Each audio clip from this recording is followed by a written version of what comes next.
आज हम class 10th Bihar board में वर्णिका भाग यानी सेकेंड हिंदी में चौथा कहानी नगर को पढ़ेंगे। और ये नगर कहानी जो है तमिल कहानी है और इनके लेखक हैं सुजाता। इनका जन्म जो हुआ है 3 मई 1935 में इनका जन्म हुआ। इनका नाम जो है मुख्य जो नाम है एस रंगराजन, इसको क्या बोलते हैं, एस रंगराजन इनका नाम है। और ये इस तरह से एक लड़की है और ये तेल बेचती है, नगर में तेल बेचती है, ठीक है ना। और इस कहानी को हिंदी में अनुवाद किया है ए जमुना। किसने अनुवाद किया है? ए जमुना अनुवाद किया है। और इसमें मुख्य भूमिका के रूप में यदि आती है तो पापत्ती आती है, जिसका उम्र फ़िलहाल 12 वर्ष है, जो बेचारी मेनिंजाइटिस रोग से ग्रसित। इसमें क्या होता है, तेज़ बुखार के साथ साथ सर में दर्द होता है। तेज़ बुखार के साथ साथ क्या होता है, सर में दर्द, वो भी पिछले भाग में होता है, स्पाइनल कॉर्ड के जस्ट बैक में होता है, मतलब गर्दन के पीछे समझ सकते इस प्रकार से, ठीक है। उसके बाद क्या होता है, इनकी माँ होती है वल्ली अमाल, इनकी माँ है वल्ली अमाल और इनके गांव का नाम है मुनाडीपट्टिट, इसके गांव का नाम है मुनाडीपट्टिट। तो इस तरह से कहानी आगे बढ़ता है। उसके बाद इसके गांव में तमिलनाडु शहर है, तमिल कहानी है। तमिलनाडु शहर में एक मदुरै शहर है, तमिलनाडु जो है एक राज्य है और वहाँ एक मदुरै शहर है। इसी के गांव के आसपास एक मुनाडीपट्टिट गांव है। जो ये बेचारी क्या होता है, जब 12 वर्ष की उम्र में इसे तेज़ बुखार आता है, तेज़ बुखार आता है, सर में दर्द होता है। तो होता है क्या, जब हाल फिलहाल रहता हल्का फल्का रहता है, इसकी वल्ली अम्माल जो माँ होती है अपना घरेलू नुस्खा अपना के इसको ठीक कर देती है। लेकिन 12 वर्ष की अवस्था में पापत्ती को कुछ इस तरह से बुखार चढ़ता है और दर्द बढ़ता है, जो इसको दिखाने के बाद हॉस्पिटल में ये बेचारी जो है मेनिंजाइटिस रोग का शिकार बन जाती है, ठीक है। तो ये क्या करती है, जब इसके संहार में नहीं आता, इनके दवाइयों से ठीक नहीं होता घरेलू नुस्खा से, तो बल्ली अम्माल क्या करती है, इसको अपना बेटी पापत्ती को मदुरै शहर के हॉस्पिटल में ले जाती है, मदुरै शहर के हॉस्पिटल में ले जाती है, ठीक है।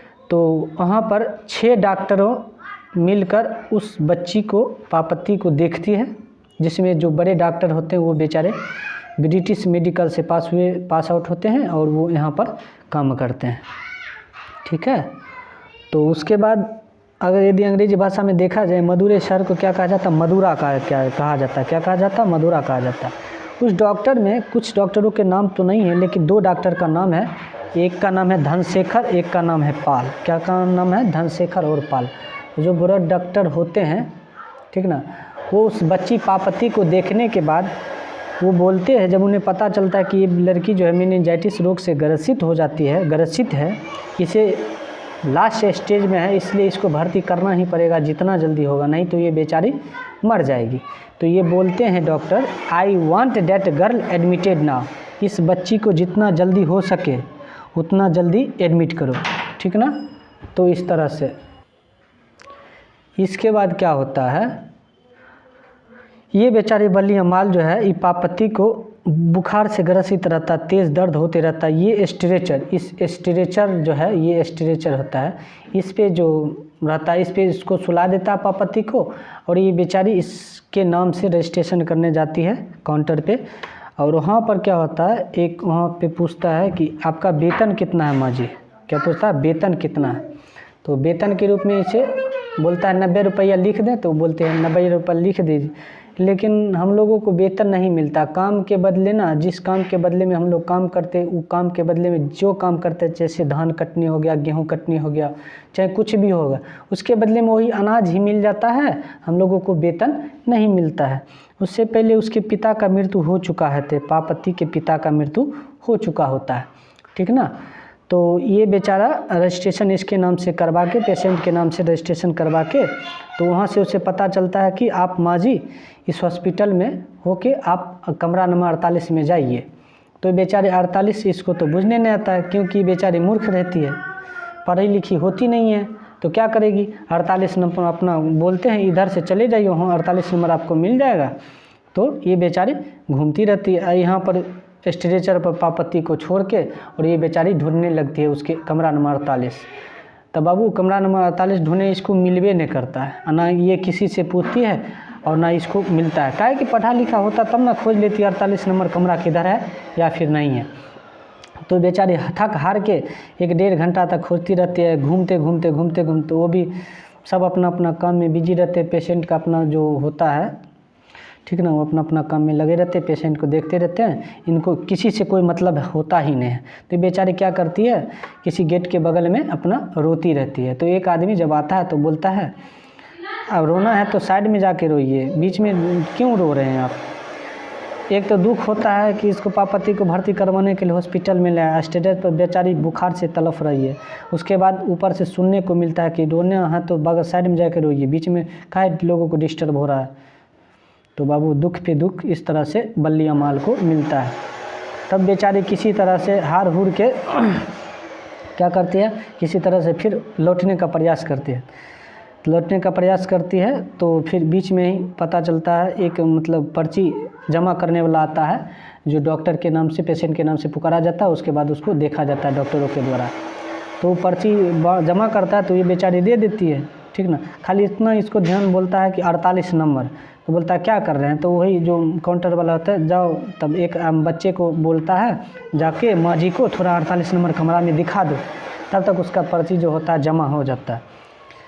तो वो जब उन्हें वहाँ लेके जाता है तो वहाँ पर जो होता है सीट पूरा फुल रहता है, बेड पूरा रिजर्व रहता है। तो बोलता है कि अब तो ये जो 48 नंबर में एक भी बेड खाली नहीं है, तो आप लोगों को जाना पड़ेगा। तो ये बेचारी सोचती अब करें सो करें क्या, घर ले जाएं कि ना ले जाएं। इसी सोच के बाद कारण बेचारी दौड़ती भागती फिर रिटर्न होके काउंटर पे आती है। और ये इसको स्ट्रेचर मिल नहीं पाता है। स्ट्रेचर इनको मतलब जो है ना बल्ली अमाल पापति को ढूंढते ढूंढते पापति के पास आता है, सोचता है कि घर ही चले जाएंगे कल। काहे कि वहाँ 48 नंबर कमरा वाला जो स्टाफ था वो बोला था कि कल आइए, आज बेड एक भी खाली नहीं है। ये सोचे इतना देर रहेंगे काहे, सो हम लोग घर चले जाते हैं। तो ये बेचारी जब यहाँ आई, ठीक ना, तो यहाँ आई, क्या नंबर था, 48 नंबर कमरा था, ठीक ना। आई, उसके बाद जो है सोची इसको लेके चले जाते हैं। आई क्या बेचारी इसको लेके और उसके बाद घर की ओर पापति को लेके बल्ली अमाल जो है घर की ओर बेचारे चल दिए। जब चल दिए रास्ते में इन्हें बेदीश्वरन मंदिर मिला। बेदीश्वरन मंदिर में को देखकर वहाँ के देवताओं को इसने अपना मन में सोचा, चढ़ाया कि हे भगवान कि मेरी बेटी पापति को ठीक कर देना, हम आपको चढ़ावा चढ़ाएंगे। उसके बाद थोड़ा दूर आगे जाने के बाद मीनाक्षी मंदिर मिलता है, जो कि उस मदुरै शहर में ही मीनाक्षी मंदिर रहता है। वहाँ भी वो बेचारा चढ़ावा चढ़ाने के बहाने, अपना बेटी को ठीक करने के बहाने उन्हें कबूलती है। उसके बाद जो होता है, इधर जो है बड़े वाले डॉक्टर आते हैं, तो वो उस बच्ची को खोजते हैं, पापति को, जिनका उम्र 12 वर्ष होता है और बेचारी मेनिंजाइटिस रोग से ग्रसित रहती है। तो बोलता है कि वो लड़की कहाँ है, जिसको मैंने कहा था इसको जितना जल्द हो सके हॉस्पिटलाइज कीजिए, नहीं तो बेचारी 7:30 बजे तक मर जाएगी। तो वहाँ का जो काउंटर पे जो स्टाफ रहता है ना, वो बोलता है तो वो तो चली गई, काहे कि कमरा नंबर 48 में एक भी बेड खाली नहीं था। उसको गुस्सा उठ गया, बोला कि यदि आज उसका इलाज नहीं हुआ ना तो बेचारी 7:30 बजे, आप लोग 7:30 बजे हैं बोले आने के लिए, बेचारे 7:30 बजे तक मर जाएगी। तो इस तरह से सभी को अफसोस हुआ और खोजना उसको जब शुरू हुआ तो किसी ने कहा वहाँ पे वो तो बेचारी निकल गई है, यहाँ से निकल गई है। और आप लोग तो उस डॉक्टर साहब का होता है कि बड़े बड़े हॉस्पिटल में ना हर एक डॉक्टर का एक अपना कमरा रहता है और उसमें 1-2 बेड रहता है। जैसे कोई अपना डॉक्टर साहब का कोई आ गया, पर्सनली आदमी आ गया, तो उसको अपना इमीडिएटली भर्ती करने के लिए वहाँ पर रहता है। तो बोलता है कि मेरा वाला बेड ले लेते और उसको हॉस्पिटलाइज कर देते, क्या कि वो बेचारी 7:30 बजे तक यदि आज इलाज नहीं हुआ तो बेचारी मर जाएगी। तो वही बहाल हुआ। जब कल आने वाली थी तो इतना कह के वो बेचारा सब अपना अपना शांत हो गया, क्या कि वो वहाँ से चली गई थी। जब पता चला कि वहाँ नहीं है और वो चली गई, तो जब ये आने वाली थी कल होके 7:30 बजे के आसपास बल्ली अमाल, तो ये तो बेचारी चली गई। उसके बाद ये जो गया था ना, पीले कलर की रिक्शे पे चढ़ के गया था। किस कलर के? पीले कलर की रिक्शे पर चढ़ के गया। आने के समय में ही जो था उनका देहांत हो गया और बेचारी 7:30 बजे तक मर गई।